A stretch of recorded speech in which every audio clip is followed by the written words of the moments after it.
और दो आदमी जिनके हाथ में लाठी थी। चारों लोग रामू के घर की ओर चलते हैं। जैसे ही रामू के घर के पास पहुंचते हैं तो जमींदार और दोनों लोग थोड़ी दूर रुक जाते हैं।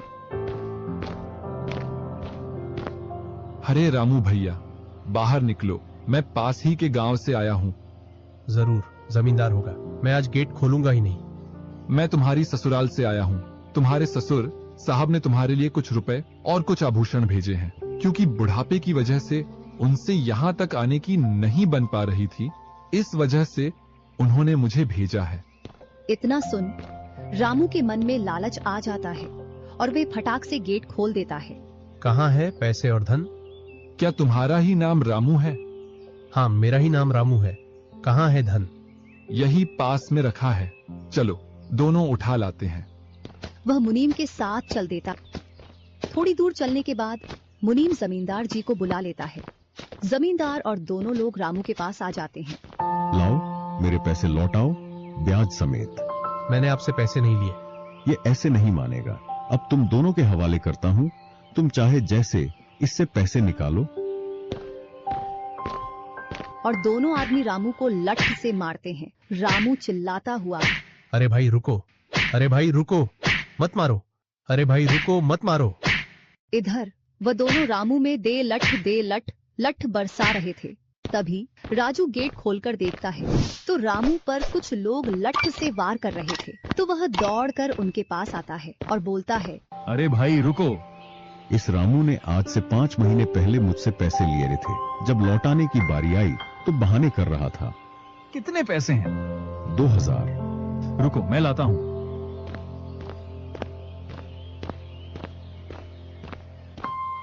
राजू रुपए लाकर जमींदार को देता है और जमींदार और उसके साथी वहां से चले जाते हैं। इधर रामू भी अपने घर में चला जाता है और राजू भी।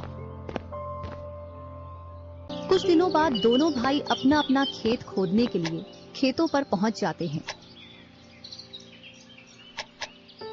इधर खेत खोदते खोदते राजू दौड़ते हुए रामू के पास आता है और बोलता है, देखो मुझे खेत में क्या मिला है। राजू के हाथ में हीरा देखकर रामू के मन में लालच आ जाता है और वह मन ही मन सोचता है, इसके खेत में तो और भी हीरा हो सकते हैं। क्यों ना मैं इसको मेरा वाला खेत दे दूं और इसका खेत में रख लूं, जिससे मेरे पास भी बहुत सारे हीरे हो जाएंगे।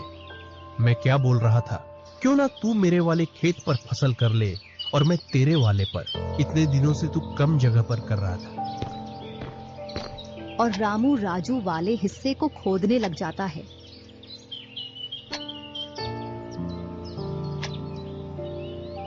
शाम तक पूरे खेत को खोद देता है, लेकिन उसे उसमें कुछ भी नहीं मिलता